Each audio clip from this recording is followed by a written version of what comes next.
Welcome to All Things Podcast. Q4 is here and we're very excited about it. So in this episode, we're going to talk about our plans for the Black Friday, Cyber Monday madness that's coming up, and also some of our cringiest stories from back in the Retail Arbitrage days. So enjoy the episode and like, comment and subscribe.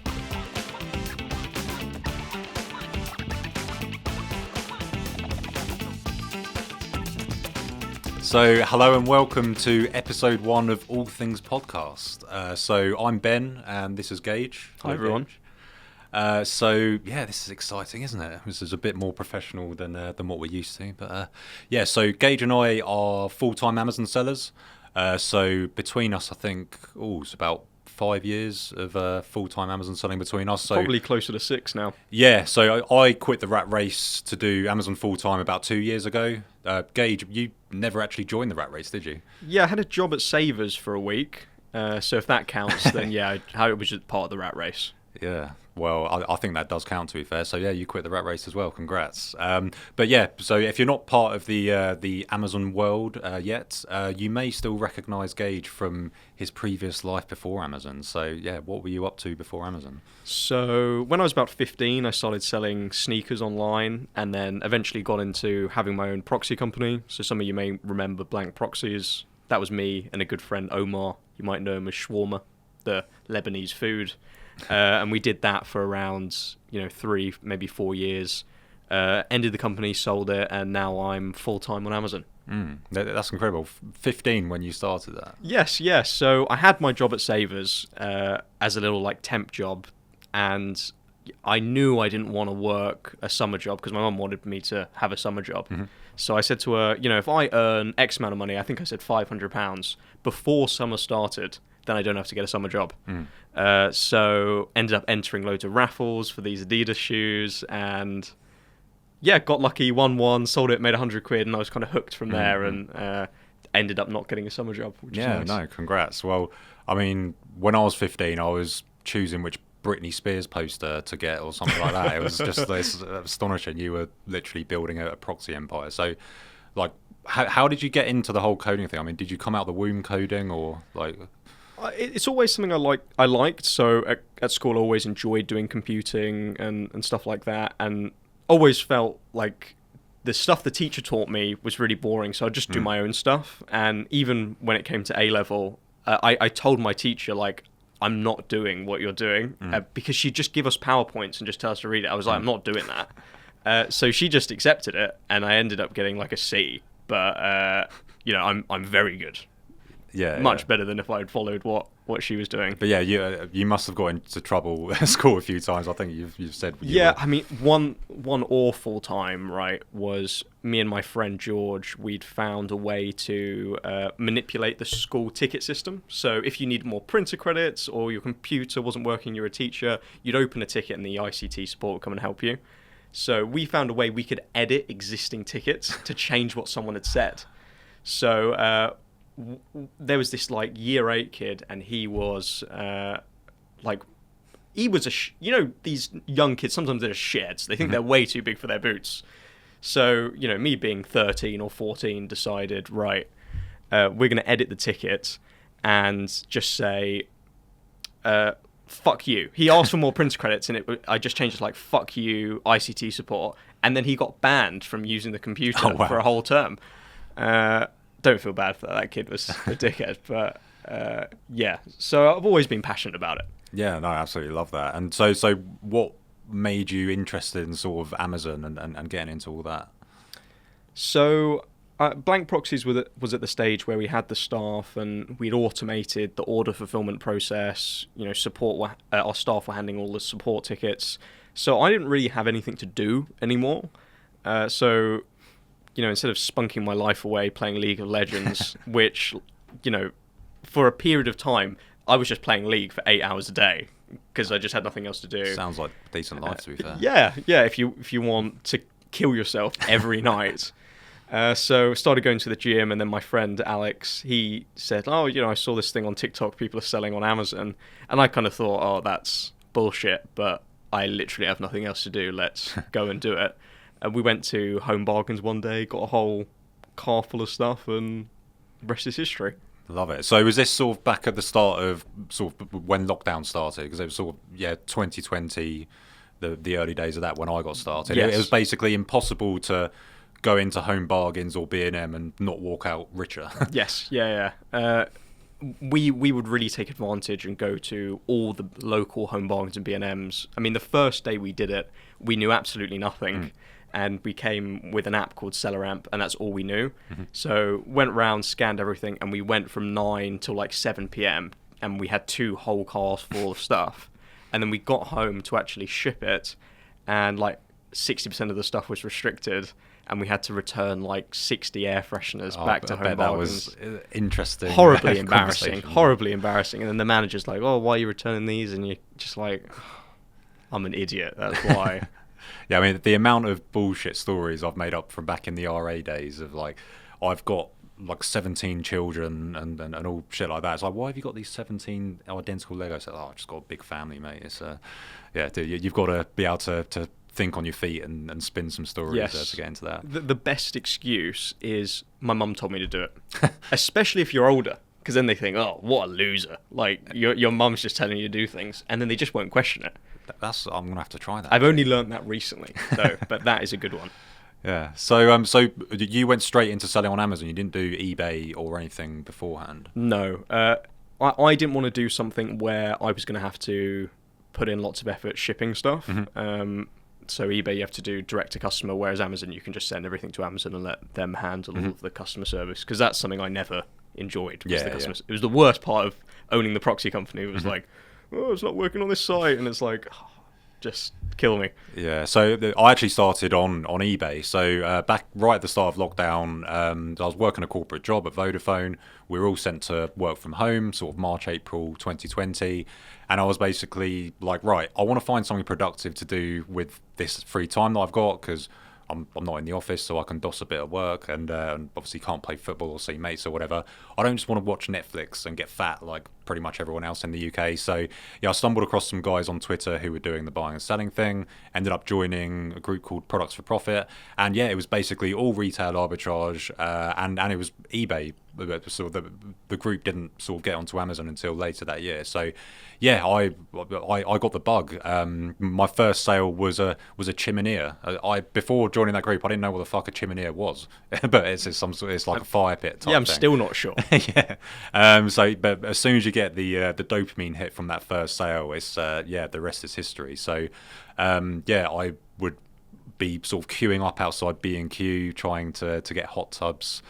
Did you sort of get involved in the hot tubs? Because that was a real No, big thing. I didn't really. I had quite a small car at the time, so I didn't think I was going to manage. Yeah, so but hot tubs were the first real sort of big high ticket item that I went for. So basically, if you found a hot tub, you're basically going to at least double your money. Or yeah, if it's an expensive one, you're going to make 400-500 quid minimum, because obviously people couldn't go away. So yeah, they wanted to like entertain themselves in the garden or whatever. But there was one time I was queuing up outside B&Q. So sometimes you had to wait for an hour literally to get in the store, and often there wouldn't be anything in there. But yeah, one time I got in there, so yeah, B&Q Reading, got in there, and yeah, there was the mother load, and it was a Hawaii it was a Hawaii hot tub, but it wasn't just a normal Hawaii, it was a Hydrojet Pro. This was a serious bit of kit. It's like 50 kilos. I just about managed to get it onto my pallet truck. He talks about it like it's his first love. Oh, it literally is. So I bought it. I think it was 700 or 800 quid. Dragged it outside, and literally I was walking past the massive and growing queue of customers outside B&Q. Got it up to my car, so it was like a small hatchback Audi A3, and then opened the boot, tried to get it in, and it sort of got stuck. I was like, oh shit. So I was like putting all my weight behind it, trying to get it into the car, forcing it.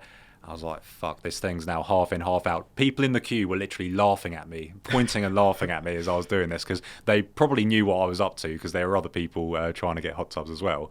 But I was like, oh, I can't do the walk of shame and go and return it having just bought it, especially knowing the money that I could have made on it. So I live about sort of 40 minutes from Reading, and this was, there was a bit of a pandemic going on at the time. So, yeah, they didn't want to sort of be driving along the M4 with half a hot tub sticking out my boot. So I wanted to find someone who lived nearby. I didn't want to call one of my mates because, obviously COVID and stuff.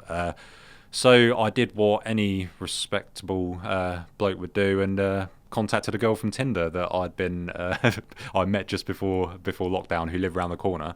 So I called her up and I was like, right, this is going to sound strange, but can I bring a hot tub to your house, please? And it ended up she said okay to it. I took it over to her house, and then I had to hire a van to go and pick it up the next day, because obviously my car wasn't big enough. The story ends in a happy ending in more ways than one, actually. So Sophie, on the very slim chances you're watching this, thank you for helping me make 500 quid and selling my first hot tub. But also fuck you for ghosting me 2 weeks later. At least you got the hot tub, so got the bag, left, fine. Yeah, and then off the back of that, I actually started a hot tub rental business, because I could see the demand for these hot tubs, and it was crazy. This Hawaii massive one was obviously a high-end one, but you could pick up an entry-level one for sort of 200-300 quid.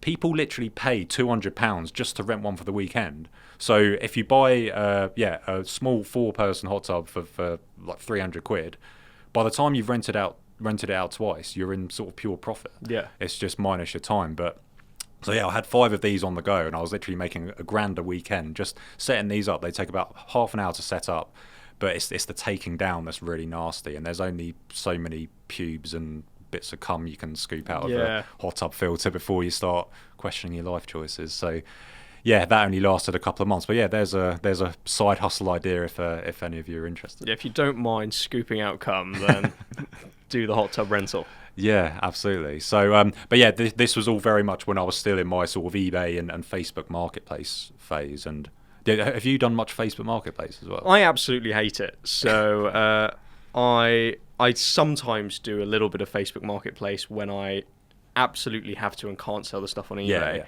But it's a bit dangerous where I live, because there's a lot of scammers around, and you kind of have to do like a Facebook profile check, like, are they on a horse? You've got to add things up, if you see what I'm implying. Yes, absolutely. Yeah. Facebook Marketplace can be good. It's all cash in hand. That's all I'll say about that. The scariest part of Facebook Marketplace is that you really start to get a feel for how stupid the average person is. Yes. And the real scary thing is that half of people are even stupider than the average person, and those are the people who are on Facebook Marketplace. So some of the conversations you have, it's unbelievable. There was one woman who literally, I gave her directions to my house. I gave her the postcode. I literally said it's 50 yards down the road on the left. It's got this car outside it. She still couldn't find it, and I was like, I'm not coming out to find you. Your B&M mirror will just have to go to someone else. But then Amazon is where it all changed, because you obviously got in early, which is brilliant, because FBA is just so much more convenient, because you ship everything into Amazon in one go. You're not, because I was staying up till 4 a.m. If I had a busy day on eBay, and I'd have work the next day. And I feel like such a hypocrite. I was managing a team of engineers at Vodafone. I can safely say this now. Now I quit 2 years ago. But during team meetings, I'd be sort of saying, how's your week gone? I'd be packing up some swing ball set or something that I bought from B&M to sell to send to someone up in Newcastle or wherever. It was pretty eye opening. But as soon as I got the bug for it, and the more time I put into eBay and Amazon, the more money I would make. But with my day job being on a flat salary, I can go above and beyond, or I can do the bare minimum, still get paid the same. So you can sort of figure what more of my time went into. I had a mentor client that worked in the council, and he's always on a call with me, and he's always sourcing. I'm like, when do you actually do work? Because he's working from home. And he's like, it's a strange thing, because I'm meant to set up this like questionnaire form, but the woman who's meant to send me the questions hasn't sent me the questions. So I have nothing to do.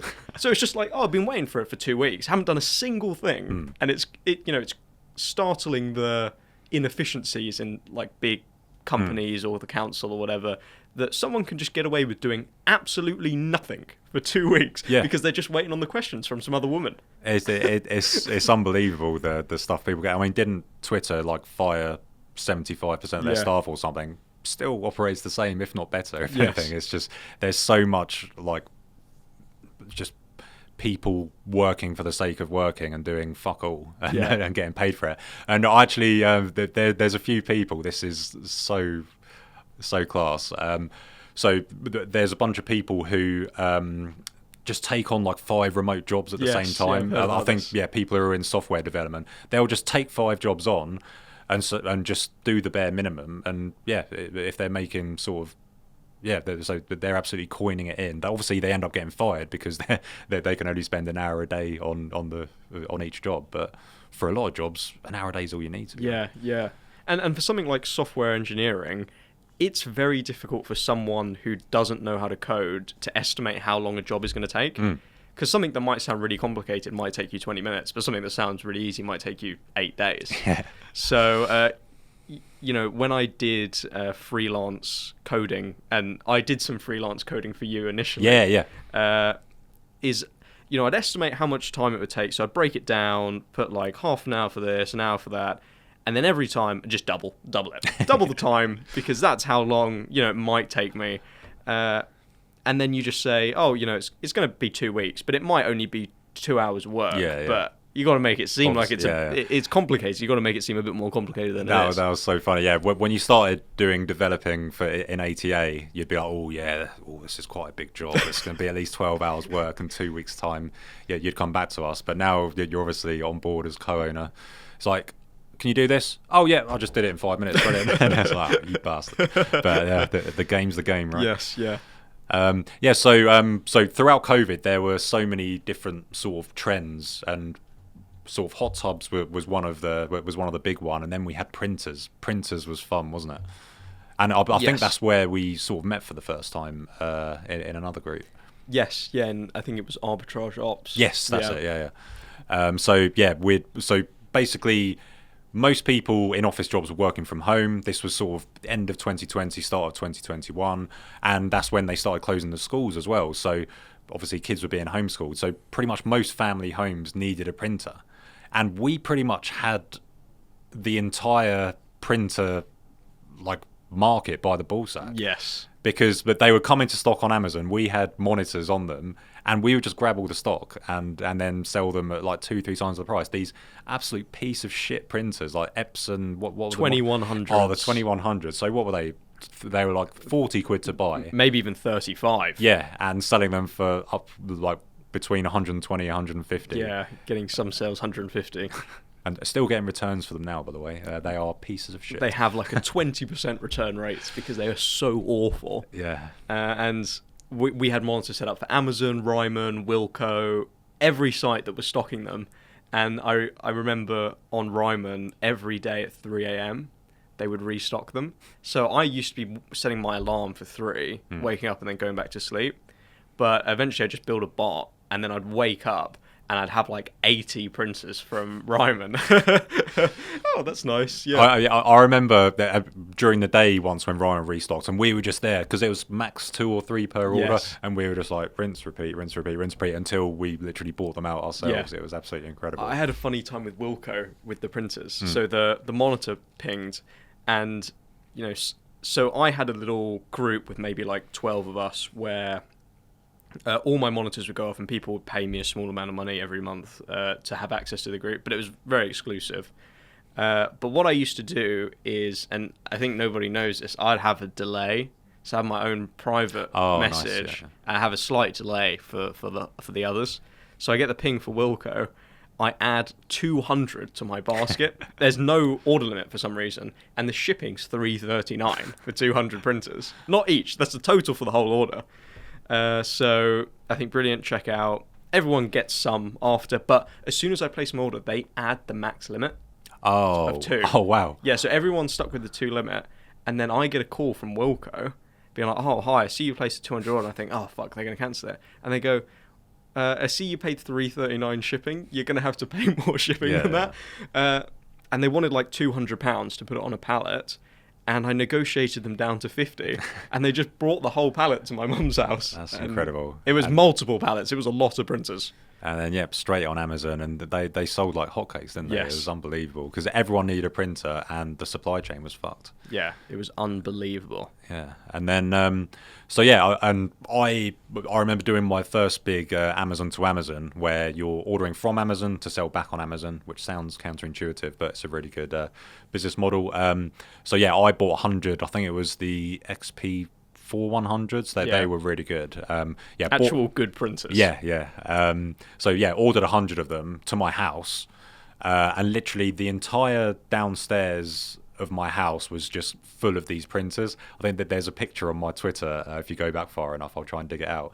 That was the point where I was like, there must be a better way. And then that was when discovered the prep center, the wonders of the world, that you can actually order stuff in your name to a third-party warehouse, so you don't actually have to see or touch or have your house full of printers or whatever random crap you're selling. So that changed the game for me because I got some very strange looks from the neighbours. There was some ride-on llama thing. That this was probably before your time. I think it was a product. I think it was a products for profit lead. But basically, I ordered 3 of these. I didn't realise they were so big. These are literally like 1.5 meters high, and they come in a box which shows what it is, and it's like this little girl riding a llama thing. Bear in mind, I'm a single guy in his 30s, just living in a house in quite a family area. My neighbours took 3 of these in for me because I was out at the time, probably at B&M or something. And got a very strange look when when I went around today. I was like, "Oh, have you got delivery for me?" And they're like, "Yeah, you've got these these ride-on llama things," and they know I've got no kids or anything. Yeah. They definitely think I'm a pedo, but yeah, you live and you learn. Got to burn some bridges to get the dough right.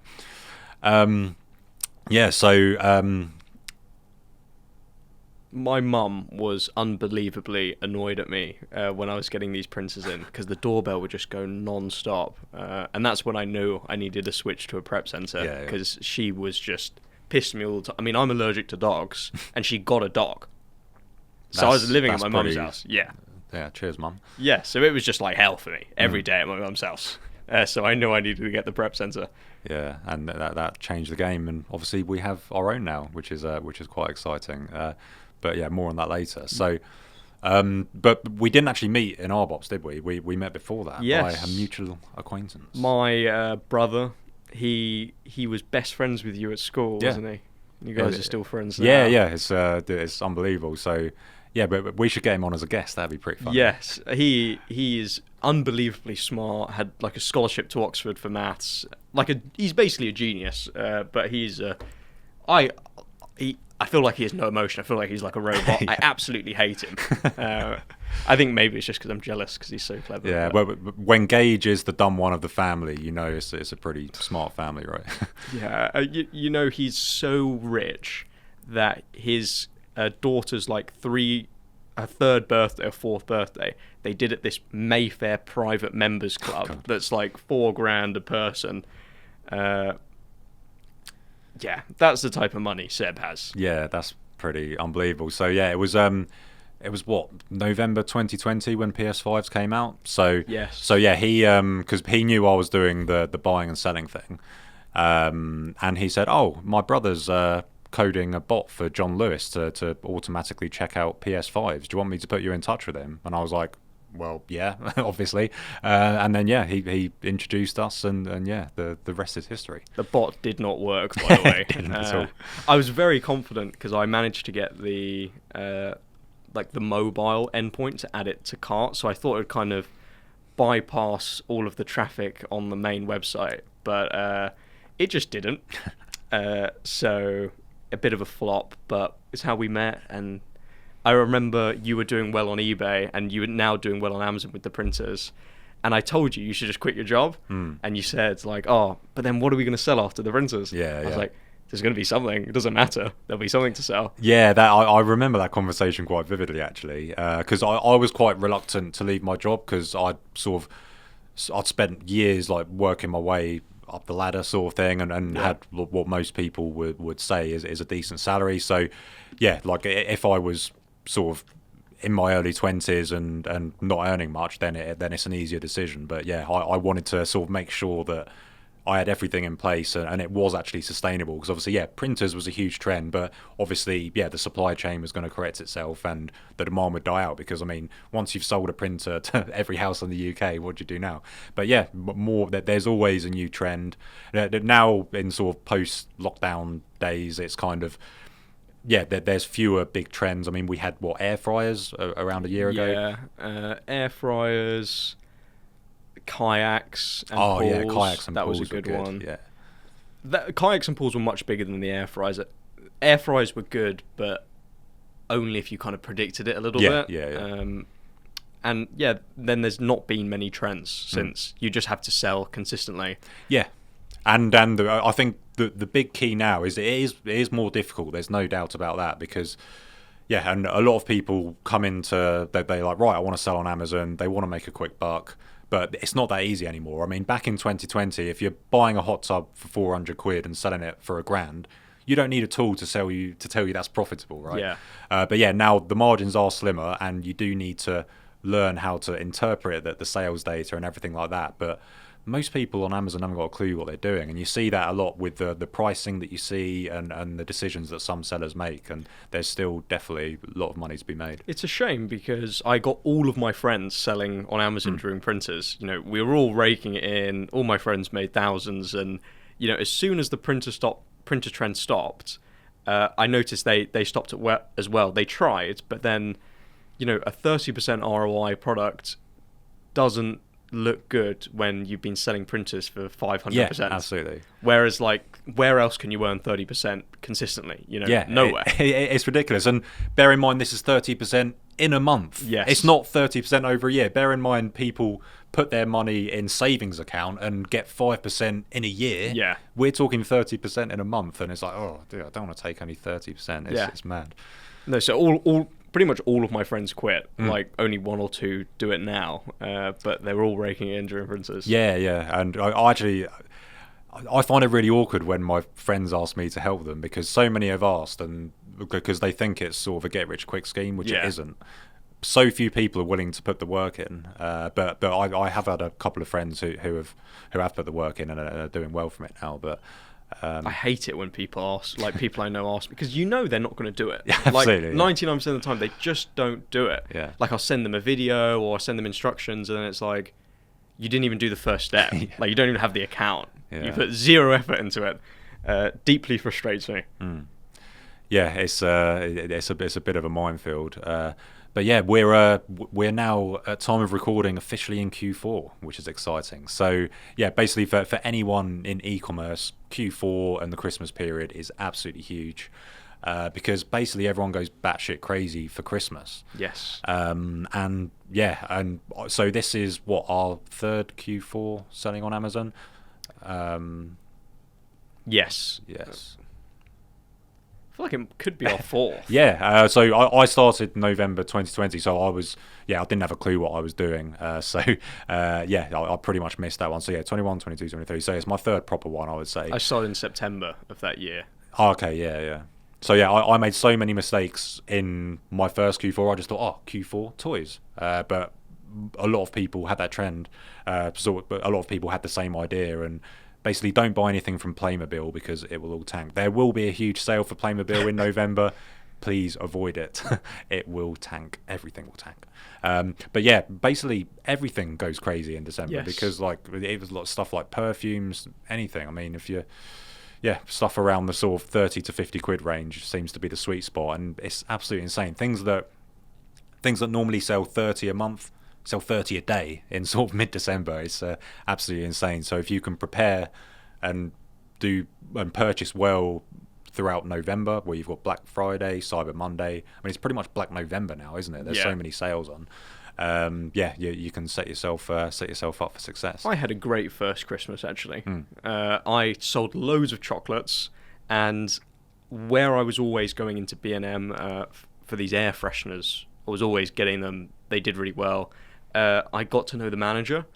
So then the manager eventually, after I'd come in enough times, gave me his number, and I would just text him whatever items I'd want in what quantity, and he'd have them waiting in the store for the next time I came. So you don't have to wait in the queue or anything. He'd open up a separate checkout, help me load them in the car.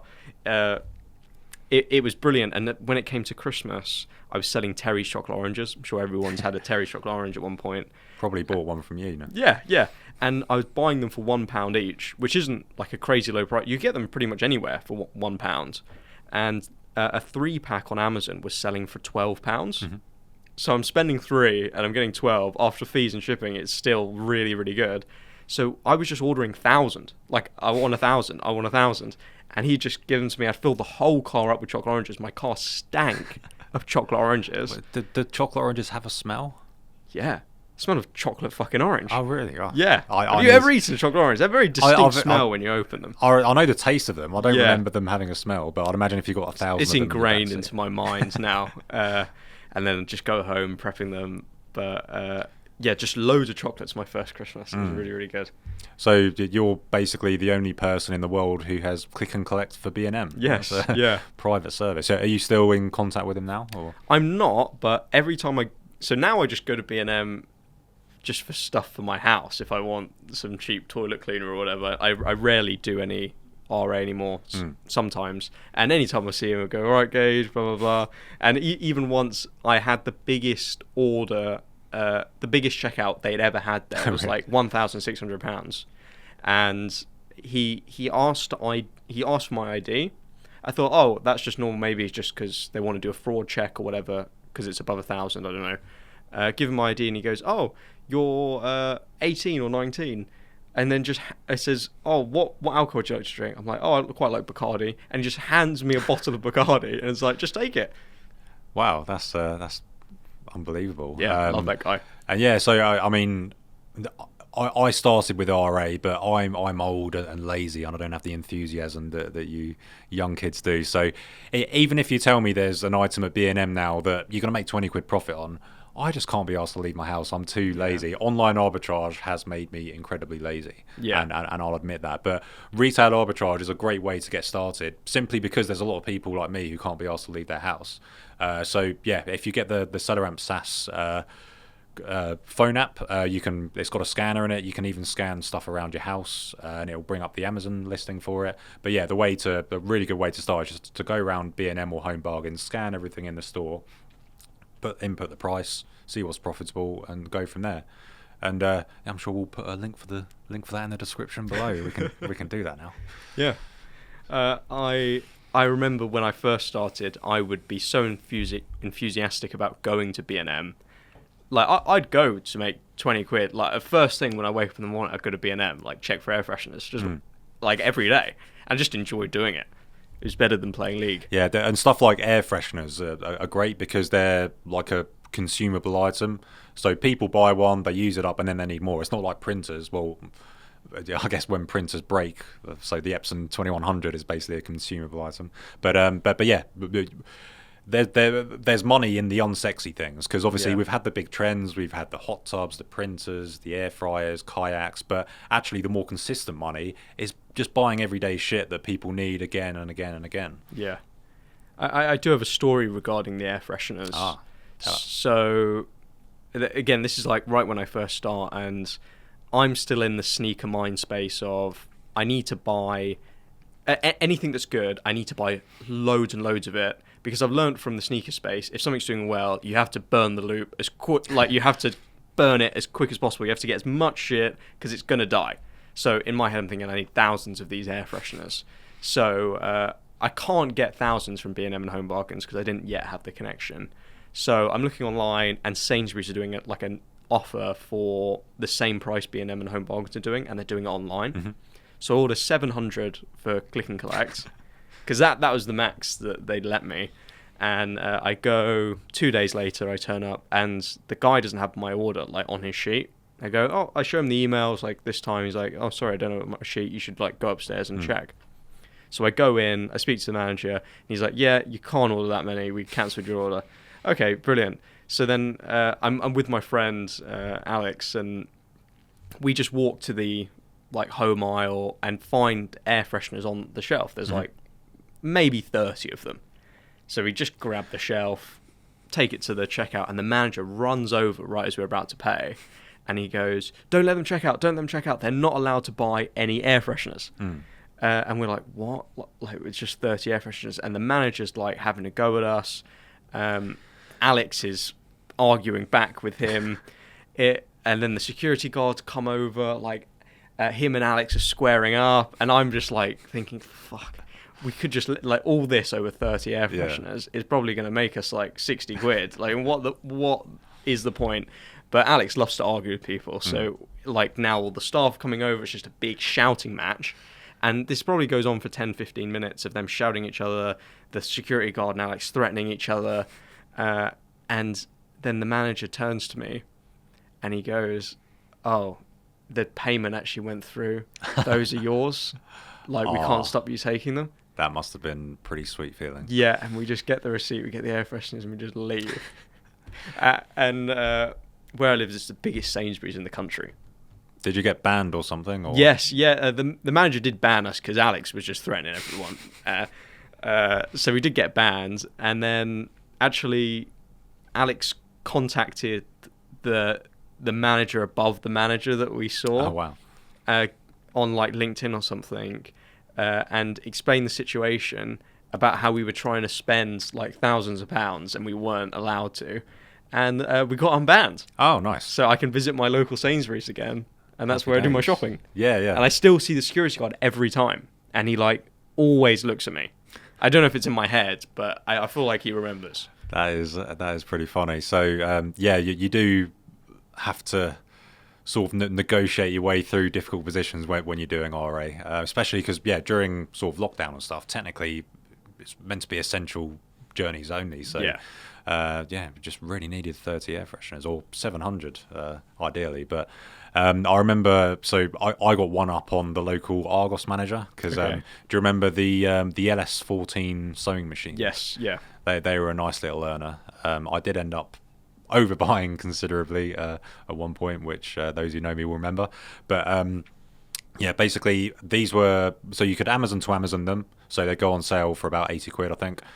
Sell them for as much as 200. I think 180, 190 was sort of the going rate. But Argos also stocked them, but it was maximum of 10. So we were doing sort of printers as well at the time, weren't we? It was around that stage. So yeah, I was doing the rounds, buying 10 sewing machines and 10 printers and whatever else from each Argos around the area. And then one, basically, I mean, in anyone's RA journey, you're always going to come across a Karen at one point. And yeah, mine was at Newbury Argos. So yeah, I basically got my my 10 sewing machines. I'd ordered them, and then they were like, "Oh no, we're cancelling your order, you're banned." And I was like, "Oh, what the fuck?" But like, I couldn't be asked. I didn't do an Alex and argue with them. I'm just like, okay, whatever. The game's the game. That's exactly what I'm like. Yeah. So, but what I did do is when I got home. So Argos's delivery service is dependent on the local stock. So I knew that the local Argos to me had 10 of these sewing machines. So I ordered them for home delivery. And this was it was at like 8-9 o'clock that I'd been and failed to pick these up. 8:30 the next morning, I had 10 delivered to my house that were already in the store waiting for me, and I was like, "Yeah, fuck you, Karen." So yeah, got one up on them. But yeah, you don't have to deal that so much online, do you? No. But you do have, like, there's certain retailers where they will ban. So Boots, for example, if you order more than sort of 5 or 6 units of anything, they're likely to cancel your order. I'm sure some people have experienced because I've heard this story from multiple people. I ordered like multiple PS5s, and this woman, same woman for everyone, by the way, calls me up and she's angry. She's pissed that I ordered multiple PlayStations. Like, I've just taken food out of her baby's mouth. And she's like shouting at me, like, "Why'd you order them?" I'm like, "Where? Like, who are you from?" Like, "I'm from Very." And multiple people have told me they've had this conversation with this woman, and she's just pissed. I don't know why she takes it so personally. Yeah, it's incredible how sort of entitled some people are. I mean, a PS5 isn't an essential item. No. It's like if you're if your shithead son doesn't get a PS5 for Christmas, well, maybe you should have been quicker at getting them, or joined a group that's. If I'm that's selling getting all this COVID stock. test kits or something, like then I get it. But it's like I'm selling a fucking PS5. Yeah, there were some people, back in lockdown who were sort of fighting over plaster and stuff in B&Q. Really? Like, literally, yeah, that. I would draw the line at that as well personally. Like if you're stopping people from making a living and stuff. So I think someone actually got punched in the face. Like, so he bought 10 bags of plaster for whatever, sold it for 4 times the amount, and the guy bought it off him and then just punched him in the face. And well deserved, I think. Yeah, I'm actually banned from my local JD as well, on the same kind of shopping estate. JD? Yes, because there was these like children's like toddler Jordans. And my Chinese bulk buyer, when I had a Chinese bulk buyer, he'd message me like, "Oh, I need these," and I was only going to make like I think £40 a shoe, but it was good because it was a toddler shoe. Usually, you don't make any money on a toddler shoe. So I see them in the window in JD. I'm like, "Oh my god, brilliant!" I didn't go there for them. I was just in the area. Walk in, and I asked one of the staff like, "Oh, what sizes and how much stock do you have of this shoe?" He shows me like how much, and I just look at him and I go, "I'll take every single one." And then he's like, "Oh, okay." Walks back, and he doesn't walk. He walks into the back. He doesn't walk back out. The fucking manager does. This like old woman, and she comes out screaming at me like, "Why do you want to buy these shoes?" I didn't think I was going to get any resistance at JD, right? So I didn't have an excuse planned. So I just said, "I'm donating them to a children's hospital," right? Oh, and she just said, "Liar, you're a liar," and called security and banned me. Wow. Yeah. Yeah, I mean, Karens can appear in the least expected places. Yes. That's the moral of that story, I think. I should have said I got 15 brothers and sisters. Yeah, you might have got away with that. Yeah. So there's probably people watching this who think that, now we're out of lockdown, we're out of COVID, the easy money is gone, which is probably true. But do you think it's too late to get into Amazon? No, it's definitely much more competitive than it was now, than it was 3 years ago. I mean, 3 years ago, you could get away with having no knowledge at all. Yeah. You could just buy whatever, you see that it's profitable, and that's that. But now there's lots of people who kind of don't know what they're doing that potentially ruin it for the rest of us. What do you type of think? Yeah, I agree. I mean, people ask if sort of Amazon's saturated. That's sort of the buzz phrase, and I think it is saturated, but it's saturated with idiots. It's saturated with people who don't know what they're doing. It's saturated with fake guru types who can see that there's lots of money in it, so sell on Amazon for 5 minutes and then promote their course or mentorship or group or whatever. But there's still really good money to be made for people who are willing to put the work in and actually understand the data behind the sales, because that gives you an advantage not just over your purchasing but also your pricing. So a lot of people will, if something tanks in price, so if it gets posted to a group and 200 people buy the same item, obviously it's going to drop in price. But usually this leads to the sales rank improving, the sell-through rate's going to improve, and a lot of things that tank actually recover. And if you're just patient and understand the data and not panic, it gets back to what it was before and even sometimes higher. So yeah, I think if you know what you're doing, Amazon's a very good place to be. But if you're kind of not prepared to learn, you can get burnt pretty quick. Because I've seen people who, they see a really good product, and I think this goes back to the sneaker mentality. They buy 1,000 of them. Yeah. They need to get it done, and then by the time they send it in and Amazon check it in and your listing's available, the listing's gone to shit. Yeah. And you have way too many. You have 6 months supply of this product that isn't doing well. So you have to switch mentalities, and there's opportunity everywhere with Amazon, and you got to pick the places that not everyone is going to. You want to have your own little niche or area of expertise, and then I think it's very good. Yeah, absolutely. And your favourite phrase that you coined in ATA, go wide and not deep. Yes, wide, not deep. So you want to, instead of going deep on 1 or 2 items and buying 6 months of stock, you want to instead buy 1 month's worth of stock or 2 months worth of stock of a lot of different items, because some stuff will drop in price, and that's inevitable. But if you've only got 3 items and 2 of them drop in price, then you've got your business is failing. But if you've got 100 items and 2 of them drop in price, then it's not so big of an issue, and it just means you can turn your capital over quicker. Because if you've got 6 months worth of stock, you need to wait 6 months to get a return and get your money out. Yeah. And because cash flow is king in the Amazon game, and you just want to be turning over your money as quickly as possible. I always like to think it's like playing a game of poker against the world champion. Is potentially you're going to win a few hands just because there's variance, but always the professional poker player is going to beat you. So, some of the listings are going to go to shit, whether you're a pro or a novice, and some of the listings are going to win, whether you're a pro or a novice.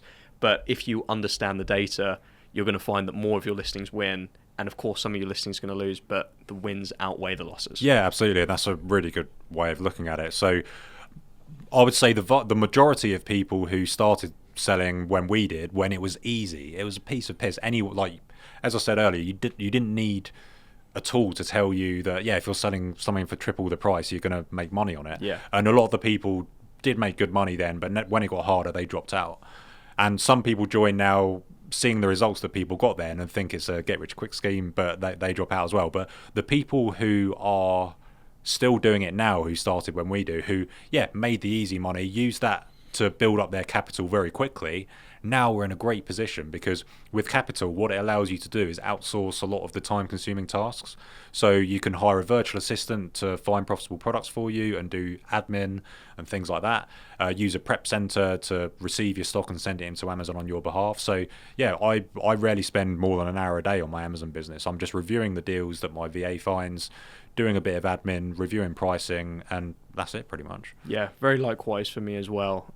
Most of my time is spent doing other things now. I've got purchasing outsourced, deal reviews outsourced. I still meet with my team once a week, just to say hi. I genuinely like them, and I'm going to go see them in November, which will be fun. Oh, really? You're going to Philippines? Yes. Oh, Yeah. that's going to be awesome. Yeah. I still need to make my final plans, but I'm going to get a huge Airbnb for the whole team. That's amazing. How many VAs have you got now? I've got 4, and then 3 I manage for ATA. Oh, yeah. Our Amazon group, and 2 of them from ATA are also coming. So I'm going to have 6. That's amazing. And then me and my girlfriend, so we're going to get a big Airbnb, chill out. How long are you going for?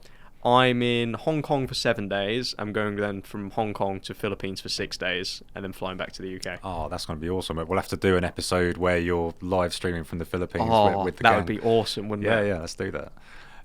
No, that's epic. So the Hong Kong thing, was that your free flight hack? Yes, you found? yes. So again, posted in the group, but since Hong Kong's tourism was so bad because of all the protests and COVID and whatever, they just released 3,000 free flights from the UK to Hong Kong. So managed to get one, and then I got my girlfriend's on points sorted. So free flight to Hong Kong there and back. Yeah. And the Philippines flight, £100 for the £100 each return. Oh wow. Yeah, very cheap. That's class. I'm very jealous. Yeah, I'd love to get out there next year. I've got a shitload of Amex points, so I've got an Amex Platinum, but I start to look into how to use the points, and then I'll just get pissed off with it, because it's like, you got to convert to Avios, but then if you convert to Avios, you can't fly back, and what if I don't want to fly British Airways or whatever? Yeah. I've got almost 800,000 Amex points. Oh my god. Ready to do something with. Yeah. So I mean, what can that get you? Do you know? 800,000. That's enough. So I think if you wanted to go to Japan, so that's a common destination, and first class, 800 to Japan, I think is around 500,000 points return. Oh right, okay. And that's first. So business like 300,000. Yeah. So you have enough to go to Hong Kong. I mean, in Japan, like 3 times business. Or 2 times. Wow, I need to start that. Although I would quite like to be an Amex Points millionaire, so I might hit that milestone first. Have you ever flown business or first? I've flown business. I've never flown first. I've flown to Hong Kong before business, because my family's from Hong Kong, so I go pretty regularly.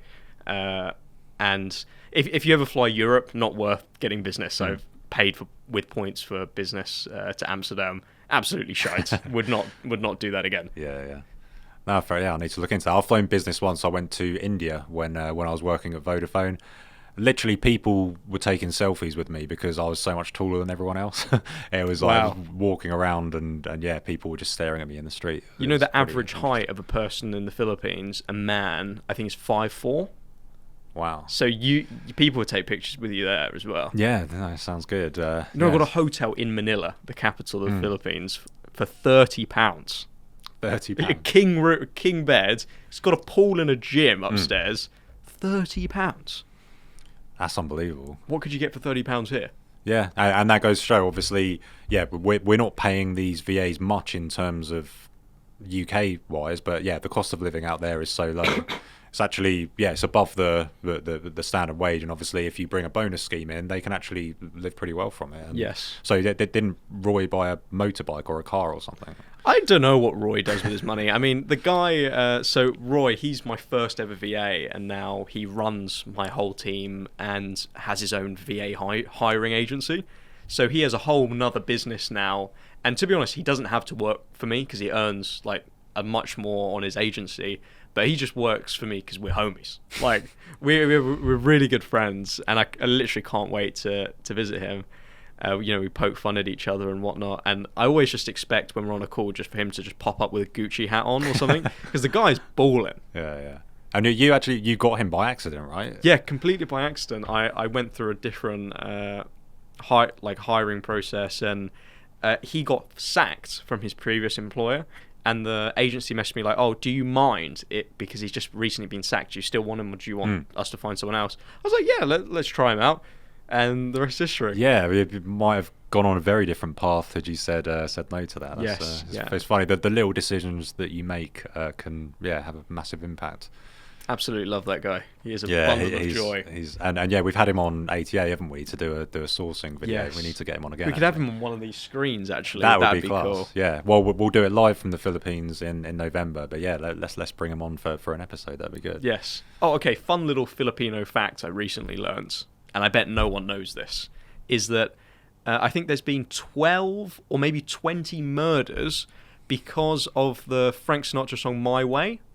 So karaoke is really popular in the Philippines, and if you play that song and you sing it out of tune, it actually incites rage in the blood of these Filipinos. That's incredible. And they murder people. Over 10 years, there's been like 20 murders just because of My Way.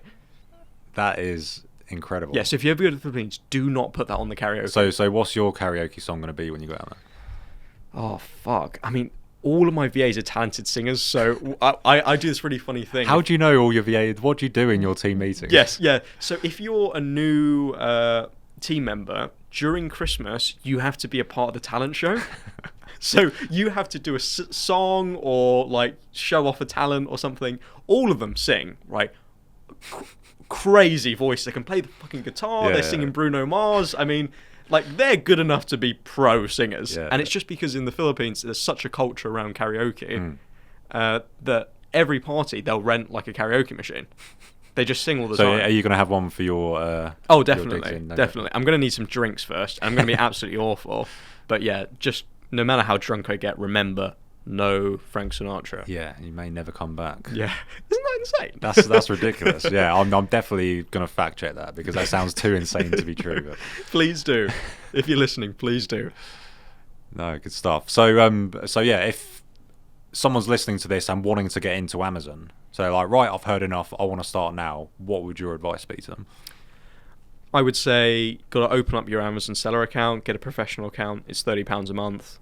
Just do it, regardless of whether you're going to 100% start or not. I think just get the account, because that's honestly 90% further than everyone else. They don't even make the account. And once you've got that £30 coming out every month, it does give you a little bit more motivation to actually start. And then I would just get this app called SellerAmp. It's like £12, £13 a month. And that will give you access to pretty much everything you need. It's got a profit and ROI calculator, tells you how much the fees are going to be. It's really your one-stop shop for finding a profitable product on Amazon. Mm-hmm. Then you just need to find the products, don't you? Yeah. Retail Arbitrage is good. Going into Home Bargains and B&M. Just use your phone, scan a little barcode on there. We'll bring up the Amazon product. You can punch in how much it costs, how much you're planning to sell it for, and it will tell you your profit and ROI. And then there's online. So buying from stores, which is predominantly what me and Ben do. buying from online retailers that are running like clearance sales or discount codes or whatever, stuff like that, and just buying out their stock and then selling it on Amazon for a regular price. Yeah, I think a misconception is a lot of the time, we're kind of price gouging people, where like the printers, definitely. I'll hold my hands up to that. We were basically scamming people at that point. Yeah, I'll hold my hands up to that. But, now 90% of the stuff I sell is pretty much like at a regular price, maybe slightly higher than regular price, but it's nowhere near price gouging. It's just because we got it on a discount or a clearance or something. And but when I first started, I thought, right, this is just going to be a lockdown thing. Yeah, I'm going to make hay while the sun shines and then go back to my day job or whatever. But I've found that it's just grown and grown from there, because I think people are just used to the convenience of Amazon now.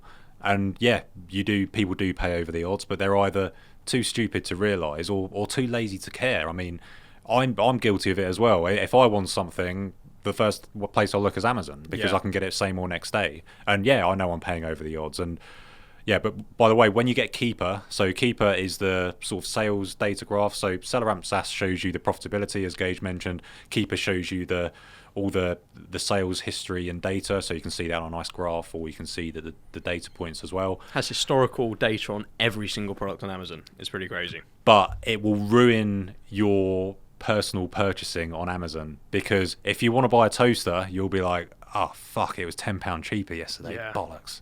And then you'll set a Keeper tracker on it and then wait for the price. I'm 100% guilty of that. Yeah. I will not buy something if it was cheaper, like within the last 3 months. I will set a monitor for that product and wait until it goes back to its regular price before I buy it. Yeah, it's an addiction. I think a lot of people use Amazon over like looking on other sites because they hate paying delivery fee as well. Yeah. So if you want to buy a £15 item, you're not going to get free delivery anywhere. You don't. I think psychologically, people would rather pay £25 on Amazon than pay a £4 delivery fee. Yeah, literally. I mean, £25 and free delivery. People are like, yeah, but £20 and £5 delivery. Fuck that. Yes, exactly. Yeah, so so if you're looking to get started, I'm actually going to do a quick video showing you the steps that Gage mentioned. So I think we can we can pop it up there or something, if that's just make the editor's job really hard. Yeah, perfect. Cool. So yeah, I will do a video on how to start it. So check that out if you want to get involved. Yeah. So I never really got involved in the whole sneaker thing, and I don't sell any clothes or footwear or anything, because I just think it's sort of a return waiting to happen, because people are going to buy multiple sizes. They'll try them both on and send back the one that doesn't fit or whatever, and then that becomes unfulfillable. So yeah, do you still sell clothing or do sneakers? Selling sneakers on Amazon for the most part is pretty shit. I don't sell sneakers in the UK, but I also have a US Amazon account. So I used to sell quite a lot of like Nikes and stuff like that, but then I was doing well on the Nikes, even though you get lots of returns. Most of the time I would just recall the returns to my prep center and they just resend them out, because usually someone's just tried them on, they're too big, they're too small, they're still new. But eventually all these Turkish sellers came on the listing with like fakes, and they were pricing below retail. Like you get them at the Nike outlet and they would still be more expensive than these guys are pricing them. And they just ruined all of the listings. And then I realised, well, you're getting so many returns, it's just not worth it. Whereas, a couple of years ago when I was actually selling hype shoes, we were selling them on platforms where you actually can't get a return. Oh, right, okay. Yeah, so we use StockX or eBay, and people just can't return it. If they want to return it, they've got to sell it. Oh, right. Yeah. Or if you just sell it to the Chinese guy on your phone, then he's not going to return it either. But yeah, I'm surprised that it gets littered with fakes, because I thought the whole gating and ungating process would sort of prevent that. Yeah, so all you need to get ungated for Nike is just an invoice of 10 units from anywhere. So the way I did it, I just ordered 10 pairs of socks from Foot Locker. That's literally all you need. And then the listings were littered with like 5 to 10 sellers with no reviews. So they're all new accounts, and you go on there, it's just some like weird name, and they're just selling fakes. And then when one account gets shut down, it doesn't matter, because they got all the other ones. Yeah, difficult to compete. So there are a few hoops you need to jump through to sell on Amazon. And as you mentioned, yeah, once you most people don't even get through the first stage. It's like, oh, do I want to be a sole trader or a limited company? Yeah. What does this mean? And the gating thing, as you say, you can just buy, if you want to get ungated for Nike, just buy 10 pairs of Nike socks or whatever. But a lot of people see the complexity of Amazon as it puts them off. It's a bad thing. I actually think it's a good thing, because it means that barrier to entry means that there's fewer people sort of at the finish line kind of thing. And every time someone's moaning at, oh, I've got to get ungated for this, I'm happy, because it means if they can't be asked to get ungated for it, I can, and then that's one less competitor on the listing. What's that? A big thing I hear as well is, oh, well, you don't really own any of the brands that you're selling, so Amazon's going to kick you off the listing. I hear that from people that don't sell on Amazon all the time. That's a common misconception. And I think that's absolutely insane, because like 60% of stuff that's sold on Amazon is sold by third parties. So imagine if they kicked off third parties off their platform. Yeah, it'd be crazy. And Amazon are taking 15-20% fees, so there'd be I can't see it going away anytime soon. The majority of their business is done by people like us. And even for Amazon to Amazons. So obviously, some people, oh, that must be against the terms. No, it's completely above board. Amazon, so even though Amazon are selling it for cheap, they're presumably still making money on there. So they make money from you buying it, and they also make 15-20% on you selling it. So, like, why would they change that? Why would they change that? Why would they kick people off the listing? So, it's just, that's a common misconception on why people don't get started. So, what are your plans for Q4? We've got Prime Day coming up next week at the time of recording. October 11th and 12th. Yes. So it's the first time ever they've done a proper kind of second Prime Day. So last year they did a business Prime, but that wasn't like a full-fledged Prime Day. So it's the first year they're doing a proper second Prime Day, and it's a perfect time for sellers, because anything you buy now, it's going to come and arrive and be at Amazon right at the perfect time when everyone's on Amazon buying Christmas gifts. So you're going to order it mid-October. It's going to get to Amazon kind of first week, second week of November. It's the perfect timing. So I'm planning just to go as big as possible, get everything I can at a low price. And for people that don't know, on Prime Day, they do lightning deals. So stuff will be reduced 60-70%. We'll buy it at the 67% discount and then just sell it at the regular price after Prime Day when they raise it. It's like literally that simple. So I'm planning to go really, really hard on that, and then try and recoup some funds before Black Friday, which I think is like 20th of November. It's late November, and I deliberately made my trip after, because I was going to go during Black Friday, and then Roy pointed out, like, don't come, because you don't want everyone partying in an Airbnb when Black Friday is going down. Yeah, you want them all doing purchasing and sourcing deals for you. So I'm coming the week after. No, that makes sense. And honestly, the sales velocity of Q4 has to be experienced to be believed. It's unbelievable. You'll never be prepared for your first one, and you'll regret not going deeper, because things that usually sell 30 a month suddenly sell 30 a day. It's absolutely ludicrous. But once you've got skin in the game, the sky's the limit, really. So I mean, one business model that probably could be quite good is just focusing on Black Friday and the Prime days. I think you mentioned that before recording. I think you could have a decent business if you just did Black Friday and both Prime days, and maybe bought like some pools and kayaks in summer.